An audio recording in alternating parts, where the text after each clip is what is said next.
오늘 이 말씀에는 예수님께서 제자들에게 주신 그 여러 가지 교훈이 나옵니다. 저는 예수님께서 제자들에게 주신 이 교훈이 예수님을 따라가는 제자들이 가져야 할 마음의 자세 혹은 그 각오라고 생각합니다. 앞에 9장 23절에 보면 주님은 제자들에게 아무든지 나를 따라오려거든 자기를 부인하고 날마다 제 십자가를 지고 나를 따를 것이니라, 그렇게 말씀했습니다. 그런데 사람이 보통 마음을 가지고는 절대로 그렇게 살지를 못합니다. 사람이 자기를 부인하고 그리고 자기 십자가를 지고 예수님을 따라간다는 것이 쉬운 일이 아닙니다.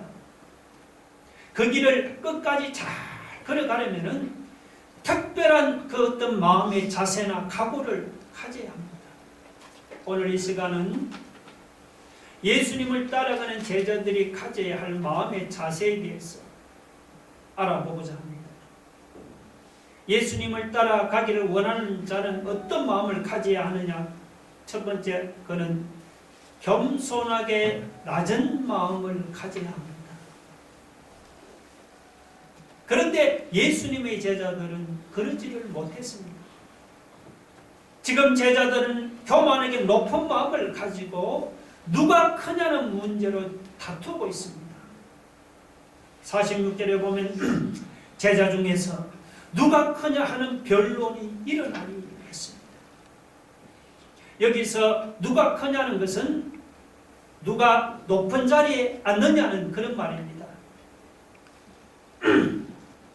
제자들은 예수님이 예루살렘으로 올라가시면은 로마 군대를 몰아내고 이스라엘의 왕이 될 줄로 생각했습니다.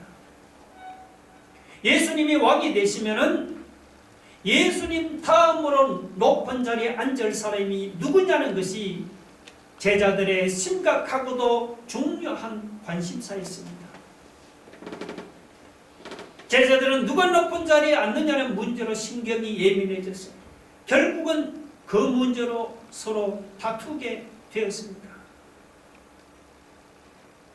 오늘 이 말씀은 예수님께서 이제 갈릴리 전도를 끝내시고 예루살렘으로 올라가려고 하실 때 일어난 사건입니다. 예수님의 공생애를 놓고 보면은 제자들이 예수님을 따라다닌 지도 2년은 좋게 지났습니다. 2년 동안 따라다니면서 예수님으로부터 배웠으면은 뭔가 좀 달라져야 하지 않겠습니까?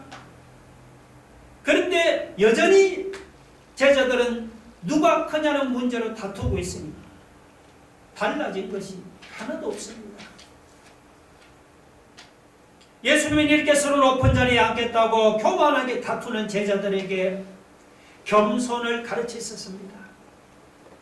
그렇다고 겸손이 무엇인지 이론적으로 가르친 것이 아닙니다. 겸손이 무엇인지 이론적으로 아는 것보다 실제로 겸손하게 행하는 것이 중요하죠. 그래서 예수님은 어린 아이 하나를 데려다가 자기 곁에 세우시고 겸손에 대해서 실제적으로 가르치셨습니다. 여러분, 겸손이 무엇입니까? 우리가 겸손에 대해서 이론적으로 알고 있으면 겸손한 것입니까? 아니면 마음으로는 겸손하지 않으면서 겉으로 겸손한 척 하면 그것이 겸손한 것입니까? 아니죠. 이 겸손은 이론이 아니고 실제입니다. 주님은 어린아이 하나를 앞에다 세우시고 누구든 이 어린아이 하나를 영접하면 나를 영접하는 것이요, 더 나아가서 나를 보내신 하나님 아버지를 영접하는 것이라고 말씀을 했습니다. 어린아이를 여러분 어른처럼 대접하는 것이 쉬운 일이 아니잖아요. 어린아이는 보통 어리다고 사람들이 무시하기 쉽잖아요. 말에도 끼어들지 마. 이렇게 사람들이 무시하기 쉬운 어린아이 하나를 정말 낮은 마음을 가지고 그의 인격을 어른처럼 대접하고, 더 나아가 그 어린아이를 예수님처럼 하나님처럼 이렇게 영접한다는 이것이 뭐냐? 겸손이라는 것입니다. 여기서 어린아이는 실제로 어린아이를 가리킬 수도 있습니다.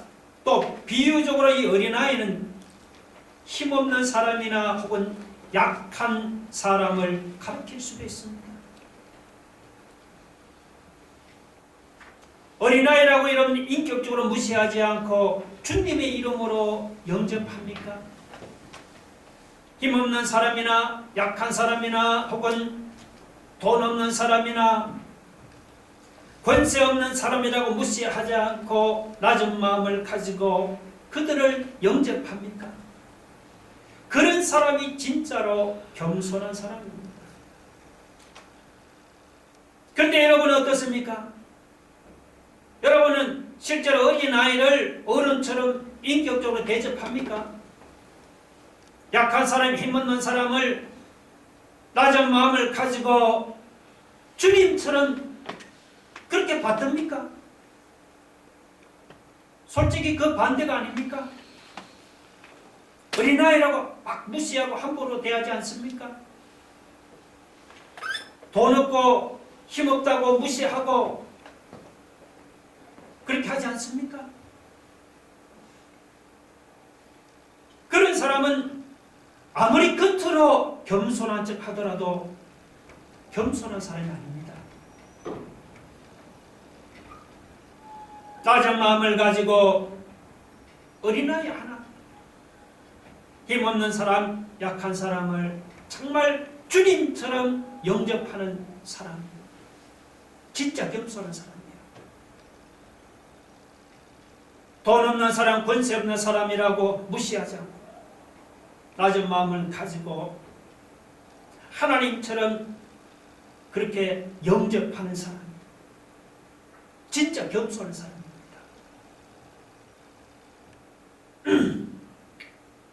세상에서는 높은 자리에 있는 사람이 큰 자라고 대접을 받지 않습니까? 그런데 하나님 나라에서는 그렇지 않습니다. 48절 끝에 보면 뭐라고 합니까? 너희 모든 사람 중에 가장 작은 그가 큰 자니라고 했습니다. 하나님 나라에서는 세상 나라와 달리 어린아이같이 작은 자가 큰 자로 대접을 받습니다. 낮은 마음을 가지고 겸손하게 자기를 낮추는 사람이 하나님 나라에서는 진정으로 큰 사람입니다. 여러분이 다음 하나님 나라에 가서 높은 사람으로 인정받기를 원한다면 오늘 제자들처럼 교만하게 높은 마음을 가지고 누가 크냐? 누가 높은 자리에 앉느냐? 이런 문제로 다툴 것이 아니고 낮은 마음을 가지고 사람들이 무시하는 가난한 사람, 연약한 사람, 어린아이 하나를 예수님의 이름으로 받들어 섬기고 영접하는 이런 겸손한 사람이 되기를 주의 이름으로 축원합니다.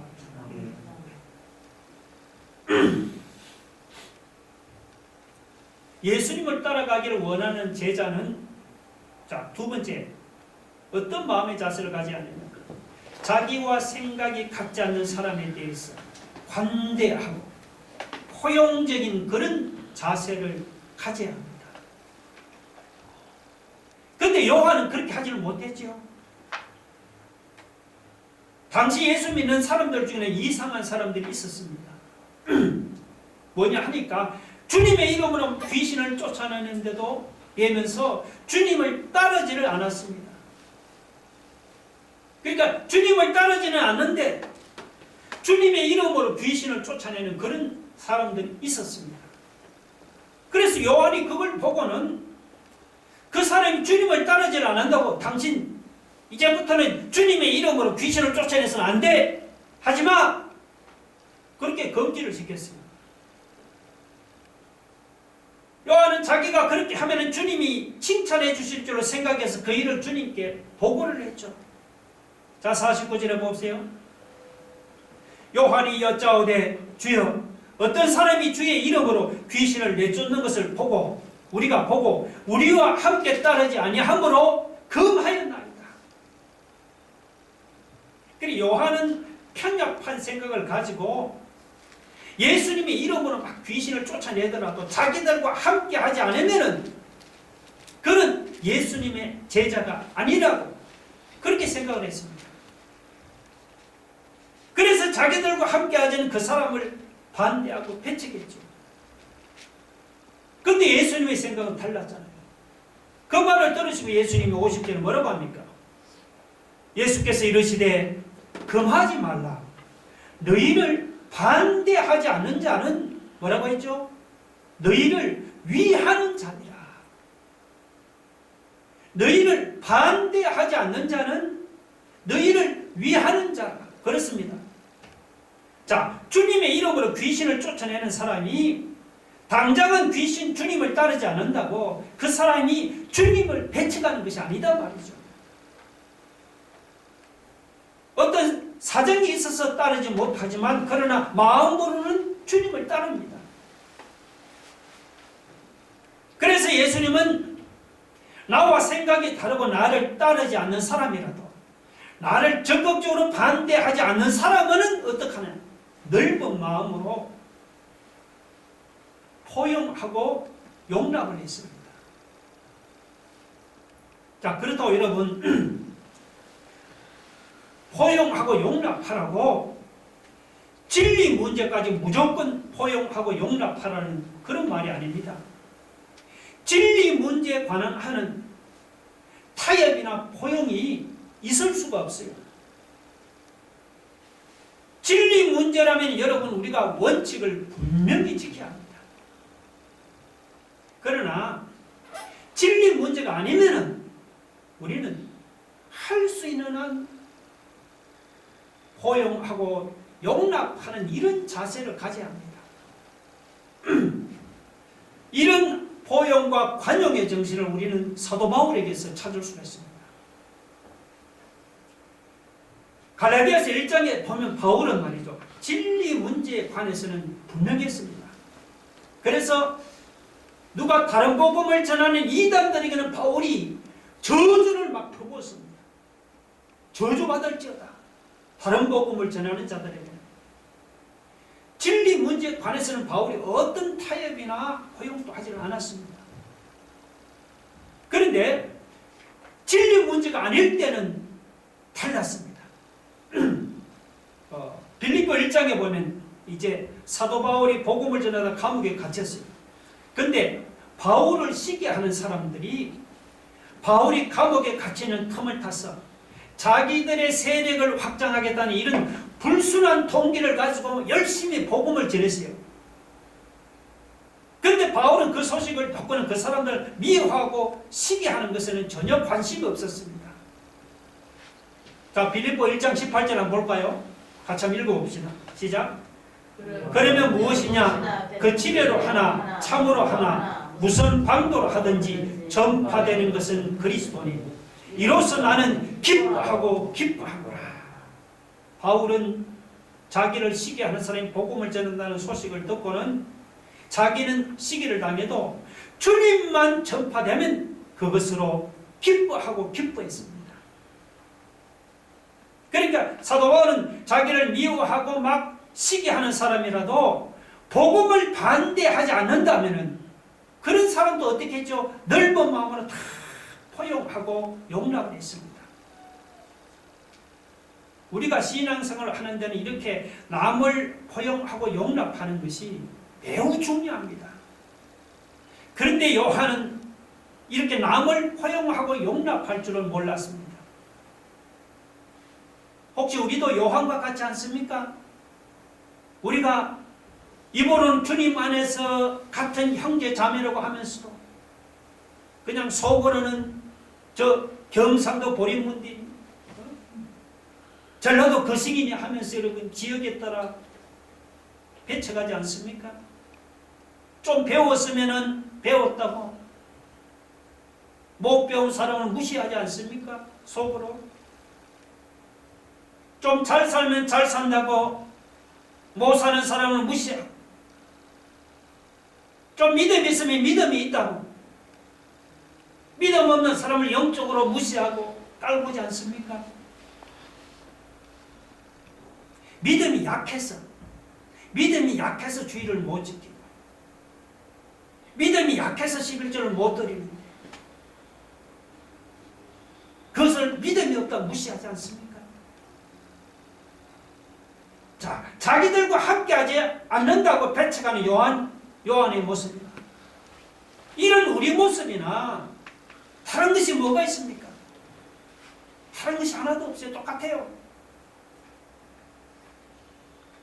우리는 남을 무시하고 배척할 것이 아니고, 먼저는 뭡니까? 먼저는 좁아진 내 마음을 여러분이 넓혀야 합니다. 좁은 마음을 가지고 말이죠, 어떻게 남을 포용하고 싶어도 할 수가 없어요. 여러분 생각해 보세요. 내 마음이, 여러분 간장종지, 이 컵보다 작고 간장종지 조그만하잖아요. 내 마음이 이 간장종지처럼 이렇게 좁은데, 그 마음으로, 이런 그 좁은 마음을 어떻게 남을 포용하고 용납하고 받아들일 수가 있겠습니까? 그래서 사도 바울은 고린도 교인데 뭐라고 했습니까? 고린도 후서 6장 13절 한번 읽어봅시다. 다 같이 시작.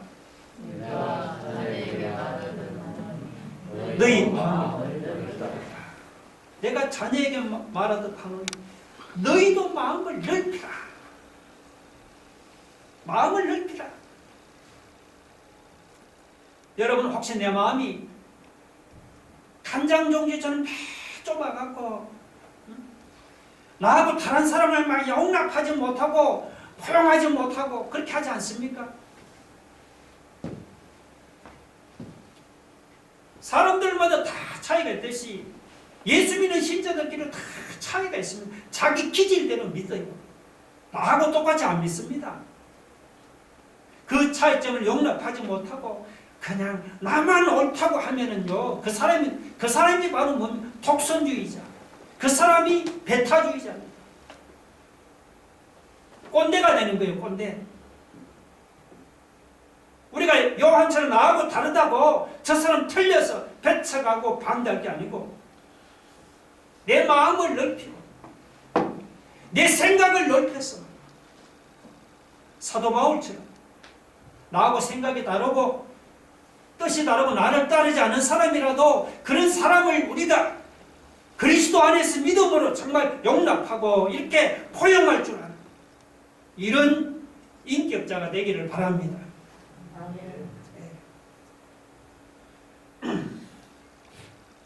이렇게 주님을 따라가는 제자는 나하고 생각이 다른 사람을 포용하고 용납하는 것만이 아니에요. 더 한 걸음 더 나가서 나를 반대하고 나를 배척한다고 감정대로 분노해서는 안 됩니다. 그런데 오늘 본문에 보면 야고보와 요한은 그렇게 하지를 못했지요. 야고보와 요한은 사마리아 사람들이 자기들을 배척한다고 감정이 상해서 막 분노했습니다. 이것은 예수님의 제자들이 취할 자세가 아니죠. 51절에 보면 이제 예수님께서 성천하실 기약이 차감해 예루살렘을 향하여 올라가기로 굳게 결심했습니다. 그런데 갈릴리에서 예루살렘으로 올라가려면 중간에 이 사마리아 지역을 통과해야 합니다. 그래서 예수님께서 사마리아로 가시기 전에 먼저 제자들을 사마리아로 보냈습니다. 이제 그것은 예수님의 일행이 사마리아에 머물 곳을 혹은 식사할 곳을 준비하기 위해서였죠. 그런데 사마리아 사람들은 예수님이 보내신 제자들을 자기 마음으로 받아들이지는 않았습니다. 왜 예수님 일행을 자기 마음으로 받아들이려고 하지는 않았을까요? 그 이유는 뭐냐 하니까 예수님 일행이 예루살렘을 향해 올라가려고 했기 때문이에요. 자, 53절 보세요. 예수께서 예루살렘을 향하여 가시기 때문에 그들이 받아들이지 아니하는지라 했습니다. 예수님 당시에 여러분 이 사마리아 사람들하고 유대인들은 서로 원수지간이었습니다. 유대인들은 사마리아 사람들이 하나님을 버렸다고 멸시했어요. 또 사마리아 사람들은 그들대로 자기들을 멸시하는 유대인들을 미워하고 정오했습니다. 이렇게 오랫동안 반감이 쌓이다 보니까 사마리아 사람들과 유대인들은 서로 상종조차도 하지를 않을 정도로 그렇게 사이가 안 좋아졌어요. 자, 유대인들이 사마리아를 통하면은요, 금방 갈릴리의 직선으로 갈 수 있는데, 그러나 사마리아 사람들 그 만나는 것이 싫어서 말이에요. 그래서 빠른 직선길을 놔두고 띵거자로 왔습니다. 빙 둘러서 먼 길로 돌아갔어요. 이렇게 유대인들이 사마리아 사람들을 싫어하는 만큼 사마리아 사람들도 유대인들을 또 싫어했습니다. 그래서 사마리아 사람들은 그 예루살렘으로 올라가는 주님이 자기 마을에 들어오는 것을 거부했습니다. 자, 그러니까 그걸 보고는 야고보와 요한이 어떻게 합니까? 그걸 보고는 너무도 그냥 화가 나서 주님께 뭐라고 말합니까? 자, 54절 한번 보세요. 우리 54절 한번 읽어봅시다. 시작. 제자 야고보하고 하니 이를 보고 이르되 주여 우리가 불을 명하여 하늘로부터 내려 저들을 멸하라 하시기를 원하십니까? 얼마나 화가 났던지 모르죠. 쉽게 말하면 이 말씀은 주님 하늘에서 불을 내려서 주님을 거부하고 배척하는 저 사마리아 사람들 모조리 그냥 불살라버립시다 이런 말이거든요. 그런 말 아닙니까? 얼마나 참 과격한 모습인지 모르죠. 물론 여러분이 누가복음 12장 49절에 보면 예수님도 뭐라고 했어요? 내가 불을 땅에 던지러 왔다. 그런 말씀이 있습니다. 내가 불을 던지러 왔다. 그 불이 이렇게 사람을 태워주는 불이 아니죠. 주님은 이 땅에 성령의 불을 던지려고 오신 거예요. 성령의 불을. 예수님의 제자도 마찬가지입니다. 예수님의 제자는 이 땅에 사람을 살리는 구원의 불을 던지고 우리는 성령의 불을 던지는 사람이지 멀쩡한 사람을 태워 죽이는 이런 멸망의 불을 던지는 사람이 아니잖아요. 그렇죠? 근데 야고보 요한은 말이죠. 사마리아 사람들이 자기를 배척한다고 화가 나서 그래서 하늘에서 불을 내려가고 저들을 그냥 모조리 불태워 죽여버리자. 그렇게 주님께 제안을 했습니다. 이거 예수님의 제자답지 못한 행동 아닙니까? 여러분, 예수님의 제자들이 가장 좋지 못한 성격이 있다면 이런 것입니다. 자기 마음에 안 든다고, 내 마음에 안 든다고 감정대로 화를 내고 혈기 부리는 것이에요. 이렇게 여러분이 자기 감정대로 화를 내고 혈기 부리는 것이 예수님의 제자에게 얼마나 치명적인 것인지 모세가 그 사실을 우리에게 잘 보여주고 있습니다. 이 모세가 얼마나 온유한 사람입니까? 근데 그렇게 온유하던 모세도 말이죠. 이스라엘 백성들이 하도 원망하고 불평하는 것을 보고는 그냥 순간에 화를 참지 못해서 분노가 폭발했습니다. 그렇다고 모세가 자주 분노한 사람이 아니에요. 딱 한 번 분노했잖아요. 성경을 보시면 딱 한 번 분노했습니다. 그래도 하나님은 그것을 그냥 넘어가지 않았습니다. 모세는 한 번 분노한 것 때문에 그는 하나님에게 벌을 받아서 가나안 땅에 영영 들어가지를 못했습니다. 그러니까 화내고 혈기 부리는 것이 여러분 예수님의 제자에게 이렇게도 심각한 결과를 초래합니다. 야고보 1장 20절 볼까요? 읽어봅시다. 시작. 사람이 성내는 것이 하나님의 의를 이루지 못합니다. 그렇게 말씀했습니다. 아무리 좋은 일이라도 자기가 옳더라도 사람이 성내면은 하나님의 의를 이루기는 고사하고 자기의 의도 이루지를 못합니다. 아무리 내가 옳더라도 여러분 막 큰 소리 치고 성질 내는 사람은요, 그 사람 말에 남들이 절대로 공감하지는 않습니다. 맞아도 공감하지 않습니다. 막 버럭버럭 소리 지르고 화를 내고 혈기 부리면서 감정을 상하게 하는데 누가 그 사람 말에 공감을 하겠어요? 아무리 많은 말에도 여러분 성질을 내고 혈기를 부리면 사람들이 공감하지 않습니다. 그래서 주님은 과격하게 분노하는 야고보와 요한을 꾸짖으시고 그냥 조용히 다른 마을로 가셨죠. 우리가 예수님을 따라가는 충성된 제자가 되기를 원합니다. 여러분 야고보 요한처럼 화가 난다고 말이죠. 그 감정 추스리지 못하고 감정대로 여러분이 혈기 부리지 마시고, 혈기가 올라오고 분노가 치밀어 올라오더라도 감정대로 성질내고 혈기 부리지 마시고 온유한 마음으로 그것을 누르면서 잘 참아 나갈 수 있기를 바랍니다.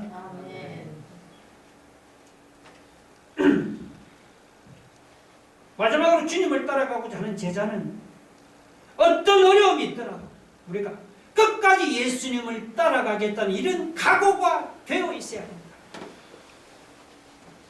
자, 57절로 62절을 보면은 거기 예수님을 따라가겠다는 사람이 3명 나오고 있죠. 3명을 소개합니다. 첫째 사람은 어떤 사람이냐? 57절에 보면 이 사람은 뭐라고 합니까?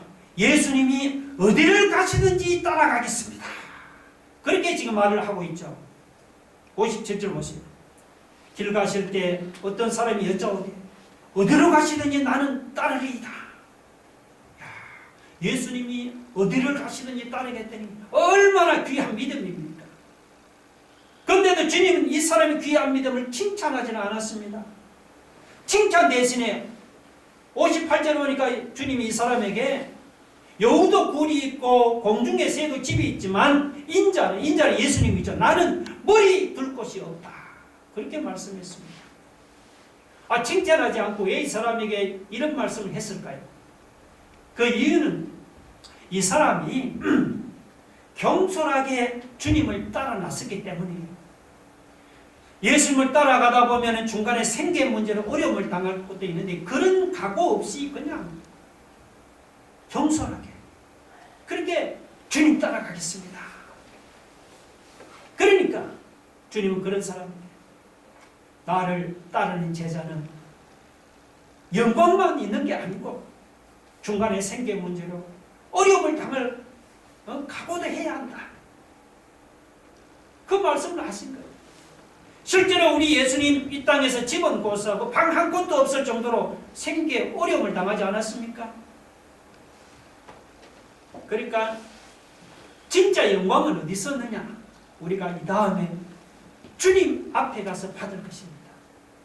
이 땅에서는 영광보다는 비천에 처할 때가 더 많습니다. 우리가 주님을 따라가는 정말 충성된 제자가 되기를 원하면 여러분, 주님을 따라가다가 중간에 어떤 가난에 처하고 생계 문제는 어려움을 당하다가 여러분이 중간에 그만두지 말고 내가 끝까지 주님을 따라가겠다고 미리부터 각오를 단단히 하시고 따라가기를 바랍니다. 그 다음 두 번째 사람은 뭐라고? 자기 아버지를 장사한 후에 주님을 따르겠다. 그런 말을 하죠. 59절에. 죽은 아버지 장사하는 것은 자식으로 마땅한 도리 아닙니까? 그런데 예수님은 뜻밖의 말씀을 하시죠. 그 말을 듣고는 뭐라고 합니까? 너는 죽은 자들로 자기의 죽은 자들을 장사하게 하고 너는 가서 하나님의 나라를 전파하라. 이렇게 말씀합니다. 이 말씀이 죽은 아버지를 장사하지 말라는 그런 뜻이 아니죠. 자, 앞에 거기 죽은 자들은, 이 죽은 자들은 누굽니까? 60절에. 앞에 죽은 자들, 이거는 영적으로 죽은 자들입니다. 그리고 뒤에 죽은 자들은 진짜 육신이 죽은 자들이죠. 그러니까 죽은 아버지를 장사하는 이런 세상 일은 그것은 영적으로 죽은 사람들이 하고, 너는 주님을 따르고자 하는 너는 제자는 하나님의 복음을 전하는 일에 힘을 쓰라는 그런 말씀입니다. 그러니까 예수님을 따르는 제자에게는 죽은 아버지를 장사하는 것 같은 이 세상 일보다, 그것도 중요한 그런 세상 일보다 복음을 전하는 하나님의 일이 더 중요하다는 것입니다. 그런 마음이 있어야 한다는 거죠. 우리가 예수님을 따라가는 충성된 제자가 되기를 원하면 세상 일보다 우리는 하나님의 일을 더 우선적으로 더 중요하게 생각해야 합니다.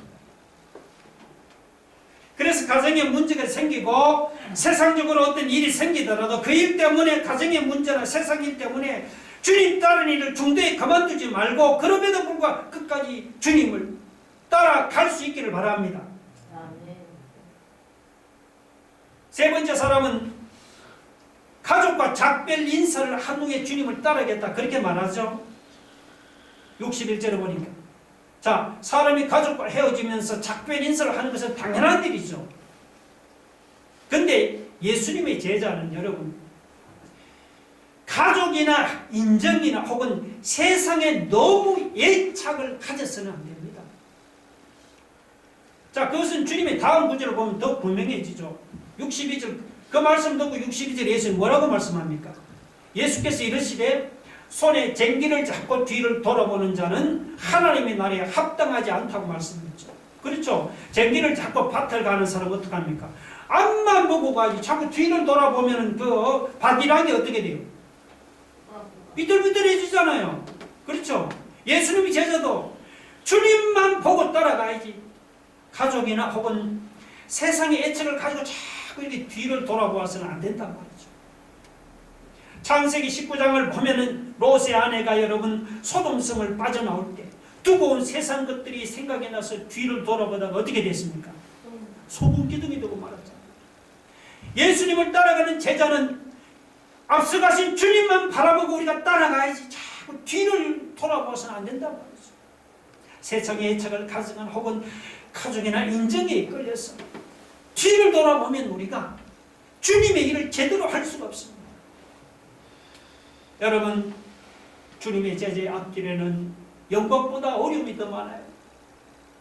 우리가 어려움을 당해도 주님을 따라가는 충성된 제자가 되기를 원한다면 생계 고난을 당해도 내가 주님만 따라가겠다, 내가 세상 일보다 주님의 일에 우선하겠다, 가족이나 세상의 애착을 두거나 인정에 이끌려서 뒤를 돌아보지 마, 앞서가신 주님만 바라보고 따라가겠다, 이런 굳은 각오가 되어 있어야 합니다.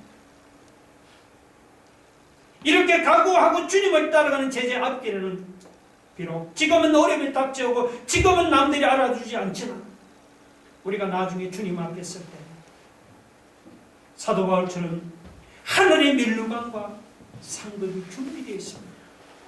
여러분, 그 사실 믿습니까? 주님을 따라가는 길, 어려움을 만나도 코로나가 오든지 코로나보다 더 심한 어떤 전염병이 오더라도 여러분이 주님을 따라가는 그 길을 중단하지 마시고 끝까지 제자의 길을, 이 길을 잘 걸어갈 수 있기를 주의 이름으로 축원합니다. 우리 한번 기도하겠습니다. 주님의 충성된 제자가 되기를 원합니다. 따라가다가 여러분의 생계가 어렵고 가정의 문제가 생기고 내가 세상에 애착을 두지 않고 주님만 따라가겠습니다. 두 번째는 뭡니까? 화가 난다고 감정되고 혈기 부리지 마시고, 혈기 올라와도 누르고 온유한 마음으로 참아 나가기를 바랍니다. 나하고 다르다고 반대 배척하지 말고 내 마음을 넓히고 내 생각을 넓혀서 나도 다른 사람도 용납하고 포용할 줄 아는 이런 넓은 마음을 갖게 하여 주옵소서. 교만하고 높은 마음을 품지만 낮은 마음을 가지고 사람들이 무시하는 어린아이 하나를 예수님의 이름으로 높이고 영접하는 이런 겸손한 모습으로 주님을 따라가는 제자가 되기를 원합니다. 우리 한번 다 같이 한번 통성으로 기도하겠습니다. 할렐루야. 하나님 아버지, 오늘 우리 모두